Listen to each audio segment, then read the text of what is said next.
মহামূল্যবান বক্তব্য পেশ করবেন জনাব আমির এজাজ আমির ভাই।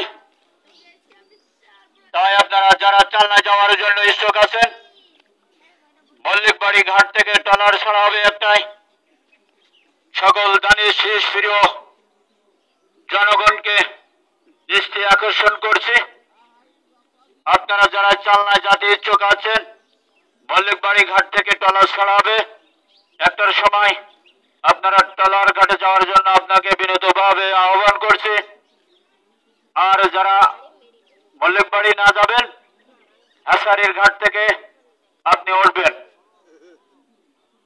আর সকল জেলে ভাইদের প্রতি আমি দৃষ্টি আকর্ষণ করে বলছি, যারা সুন্দরবনে মাছ মেরে থাকেন, আজকে সিএফ স্যার আসবে, আপনারা কেউ সুন্দরবনে বিনা পাস পারমিট ছাড়া প্রবেশ করবেন না।